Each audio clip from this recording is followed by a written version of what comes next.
This is Middle Class Matt from don'tbuythehype.blogspot.com, and I am the sports genius. Football season is here. I'm always pumped.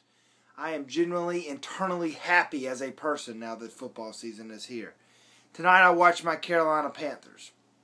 I have a great North Carolina band, the Avett Brothers t-shirt on, because we're talking about my North Carolina or my Carolina Panthers. So, tonight, the Panthers looked really mediocre. Now, the Jets' defense looked good. So, that defense probably can make a lot of people look bad.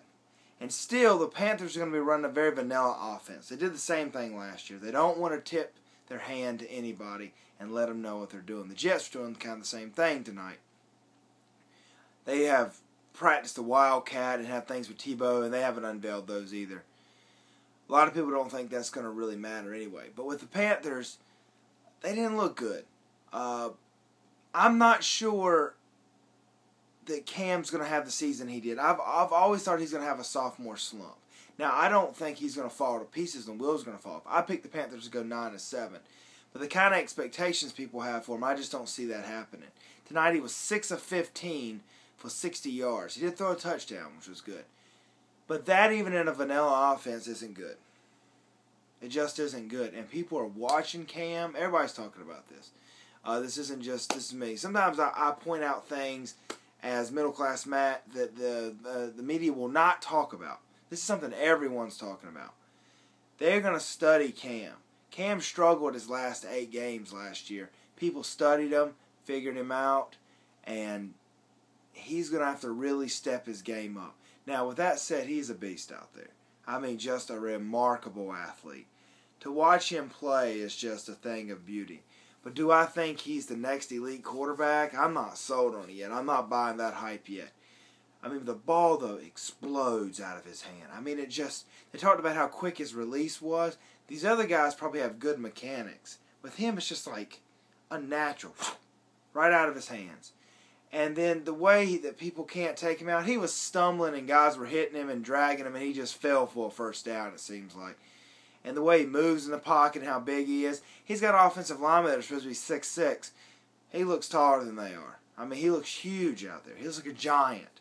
He looks like LeBron James does when guards try to guard him. Just looks like a man among boys. But on a bad note, the Panthers had Jonathan Stewart get injured tonight. Now, if there's any position that Panthers can suffer an injury and live through it, it's running back. They have D'Angelo Williams and Tolbert, who's going to be, also doing some power running around the goal line. But this would still be a big injury, and I'm hoping that Jonathan Stewart will be ready for the season, or maybe it's an ankle, so maybe it will be one of those things that's like 2 to 4 weeks, and they'll get him back the second or third game. Either way, the Panthers need him because they have lots of weapons on offense, and they're really going to need him because I don't know how well the defense is. But I will say this, the linebackers should be great. Thomas Davis came back tonight. He looked good. That was exciting. Luke Kuechly has looked awesome all preseason. And then when Beeson comes back, we know he's a beast. So the Panthers are looking good. If you want to check out my video for the NFC South, I picked them to go 9-7. I'll talk about that. And if you also want to check out any of the other videos, I'm picking the divisions. But the Panthers looked, maybe like C-, C+ tonight. So, not encouraged. We'll see how they do in the future.